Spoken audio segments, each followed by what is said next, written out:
Have you ever seen a sky without a single color? Not gray. Not blue. Not even the quiet silver of dawn. Just white. A blank page stretched from horizon to horizon. The animals of quiet pines still whisper about that night. They say the sky forgot itself. They say the world exhaled too hard and erased the heavens. But only one creature knows the truth, though he wishes he didn't. Marlow, the young deer with timid steps and eyes too kind for his own good, was the only one awake when it happened. He didn't mean to ruin the sky. He only wanted to fix a little drizzle that wouldn't stop tapping on his leaf-roofed shelter. And so, with nervous hooves, he lifted the glowing brush that had appeared beside his antlers just a day ago, like a gift, or perhaps a mistake, and he swirled it in the air. One stroke. One soft, trembling stroke. And the drizzle vanished, along with every color above the forest. Now, as dawn tries and fails to bloom, Marlow hides behind a fallen log, staring up at the endless blankness he created. His heartbeat echoes like a tiny drum of guilt. "What have I done?" he whispers. Around him, the forest stirs in confusion. Birds refuse to sing.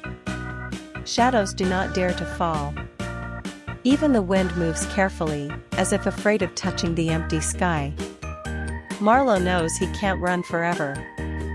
If he painted the sky away, he must find a way to paint it back. Even if it means discovering why the brush chose him in the first place. Before the sky turned blank, before a trembling stroke of light erased every color above quiet pines, Marlow had believed he was just an ordinary deer, soft-hearted, quiet, forgettable. But magic never chooses the loudest creature. It chooses the loneliest one. The night the brush found him, the forest was drowning in silence. Moonlight sifted through the branches like silver dust, and Marlow wandered alone, unable to sleep. That was when he heard it. A faint hum, like a memory trying to sing. He followed the sound to an ancient stump split by time. Resting on its cracked surface was a small brush, glowing softly, its handle carved from something not wood, not bone, something that felt alive. When Marlow leaned closer, it lifted itself. Slowly. Gracefully. As if greeting an old friend. And then it floated toward him. Marlow backed away, hooves scraping the earth. But the brush touched his antlers with a warmth so gentle it felt like being forgiven for something he hadn't done yet. His vision blurred, and for a heartbeat, he saw colors he didn't have names for, colors that breathed, laughed, remembered. Then everything snapped back to normal. Now, hidden beneath the pale, colorless sky he accidentally created, Marlow cradles the brush with trembling fear. "Why me?" he murmurs. A sudden flutter of wind answers, carrying a whisper he almost recognizes. "Because you're the only one who still believes the world can be fixed." Marlow lifts his head. For the first time, the blank sky feels less like a mistake. And more like a message he must decipher. Marlow learned something important the morning after the sky lost its colors. When you paint the weather without knowing how, the weather does whatever it wants. He stood in a quiet meadow, the blank sky above him like a scolded sheet of paper. The glowing brush hovered near his antlers, eager, impatient, as if magic itself expected him to fix what he broke. Marlow inhaled slowly. "Just a little rain," he whispered. Soft, gentle, normal rain. He drew a small circle in the air. The brush shimmered. A drop formed, perfect, round, harmless. Marlow smiled in relief, until the drop bounced. Boop. Then another drop appeared. Then another. And another. Within seconds, a whole shower of tiny raindrops hopped around the meadow like playful children, bursting into giggles every time they hit the ground. Marlow froze. Rain isn't supposed to laugh. But the drops didn't care.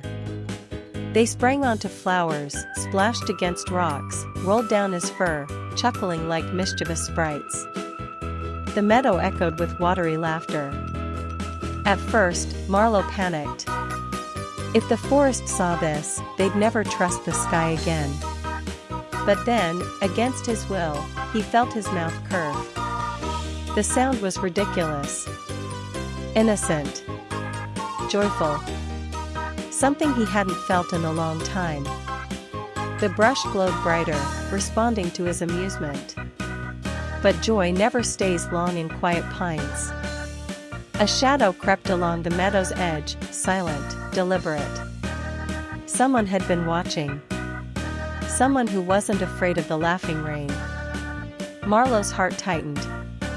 Because in quiet pines, anything unafraid of magic is usually made of it. The laughing rain faded into little puddles of giggles, and Marlow, still breathless from the chaos, felt the forest shift behind him. Leaves rustled. A twig snapped. Something small, sharp, and curious was watching. He turned. At the edge of the meadow stood a young fox, her fur the color of dawn and sunset mixed together. Her eyes shimmered, not with fear, but with fascination. "You're not scared?" Marlow whispered. The fox tilted her head, ears twitching as if listening to something only she could hear.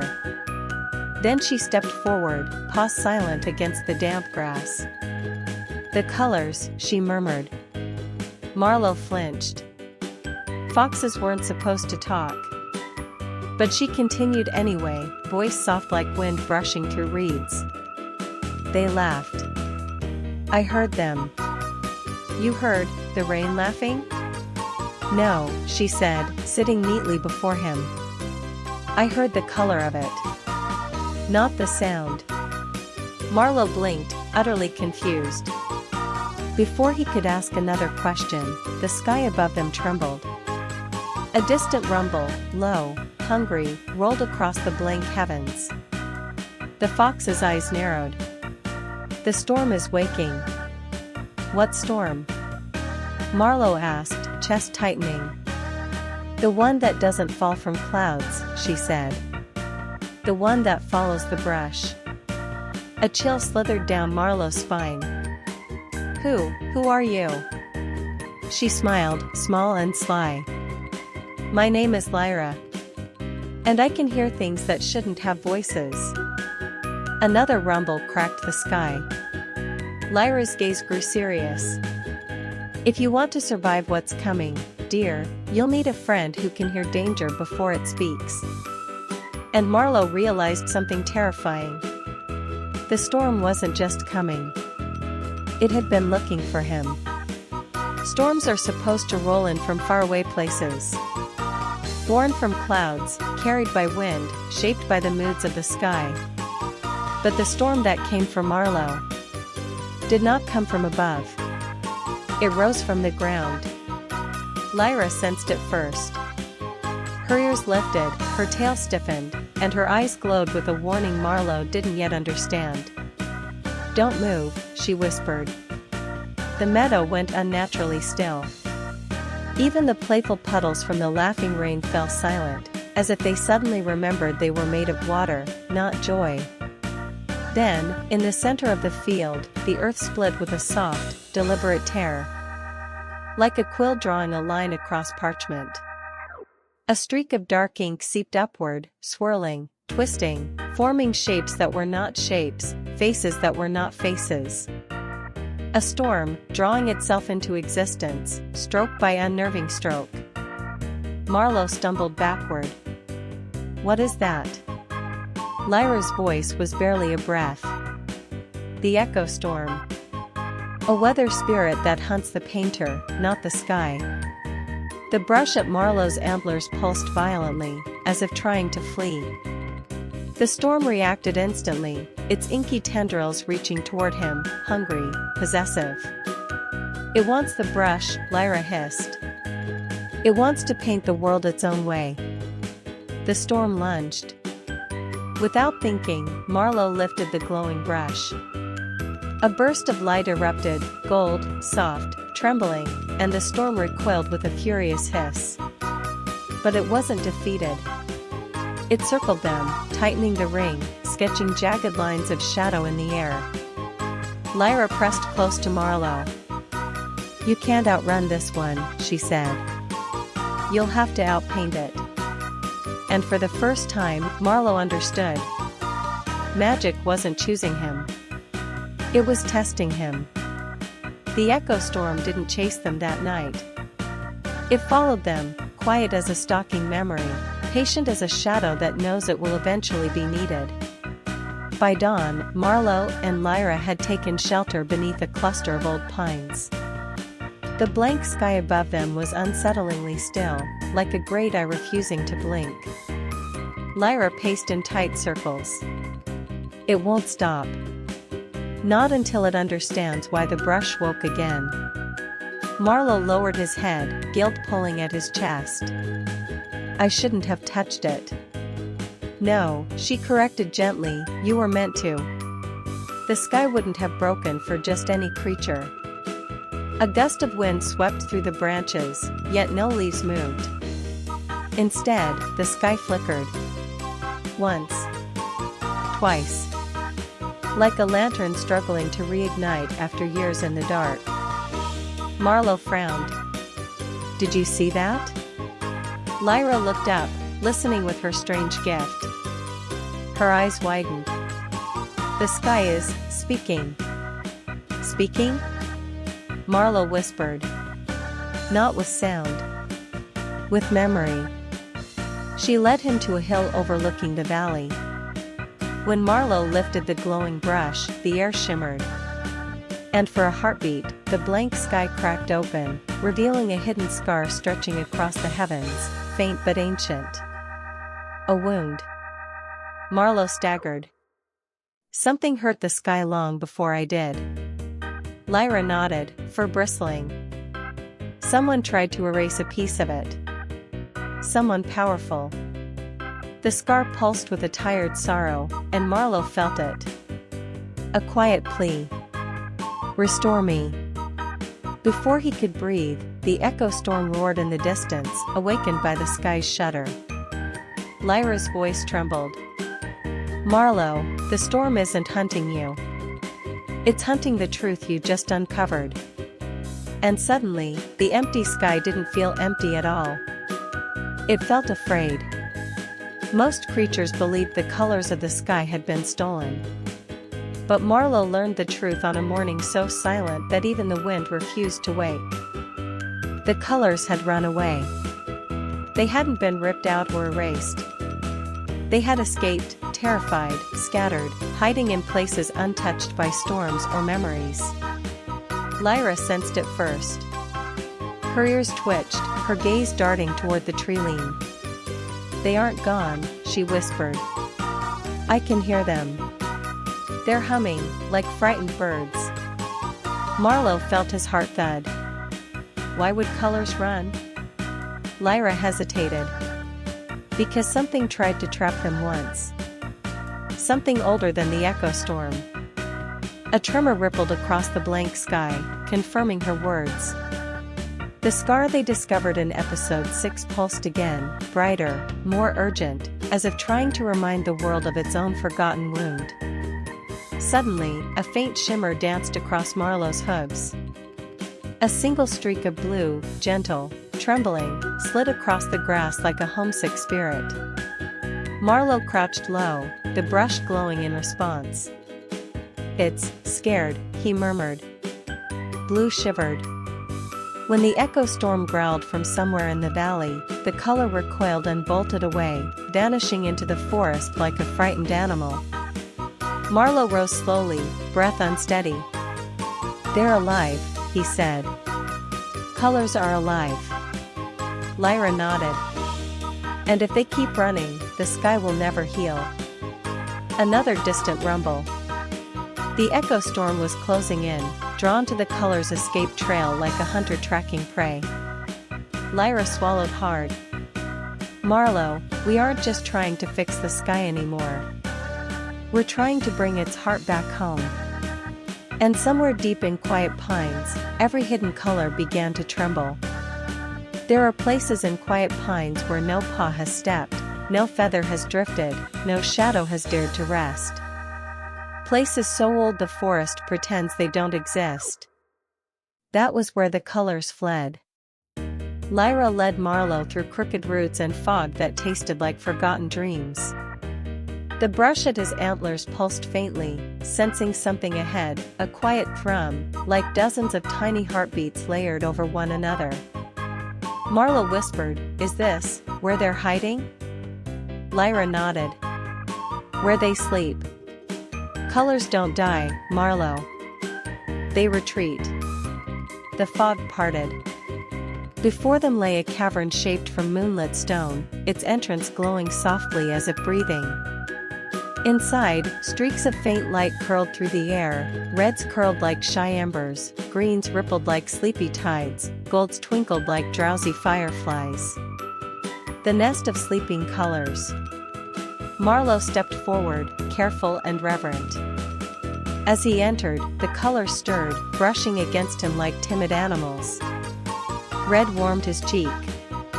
Silver hummed against his hooves.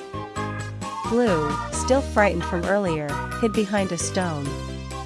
"They're beautiful," Marlow breathed. Lyra's voice was low. "They won't follow you unless they trust you. And they won't trust you until you understand what frightened them." Before Marlow could ask, the cavern trembled. A shadow stretched across the entrance, long, jagged, hungry. The echo storm had found them. Colors scattered like startled birds. The cavern dimmed. The air grew tight. Lyra's fur bristled. It came to finish what it started long ago. Marlow raised the brush, heart pounding. To save the sky, he needed the colors. To save the colors, he needed courage he wasn't sure he had. And the storm was already stepping inside. The echo storm slid into the cavern like a living sketch, dark lines twisting, reshaping, sharpening with every breath Marlow took. Colors scattered deeper into the nest, hiding behind stones, curling into faint glimmers of fear.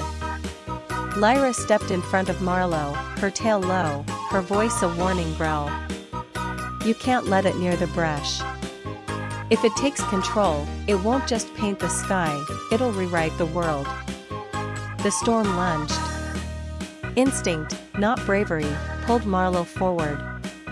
He raised the glowing brush, and a burst of trembling yellow light shot outward, briefly pushing the storm back. But the light flickered. His hooves shook. His breath faltered. "Marlow," Lyra whispered urgently, "paint something. Paint anything. But I don't know what to. Paint what you're afraid to lose." The storm struck again. Shadows wrapped around Marlow's legs, cold as guilt, heavy as doubt. He fell to one knee, the brush dimming. Colors cried out, tiny chimes of fear. And then, a memory surfaced. A sunrise he once watched alone, the first sunrise that made him believe the world could be soft, could be gentle, could be more than sorrow wrapped in silence. He lifted the brush with both hooves. A single stroke, shaking, imperfect, cut through the darkness. Warm orange spilled across the air, blooming into a memory of dawn. Then pink. Then gold. A sunrise painted not from skill, but from longing. The echo storm recoiled, shrieking as the colors rose from their hiding places, drawn to Marlow's memory. Light filled the cavern. Lyra shouted, "Keep going.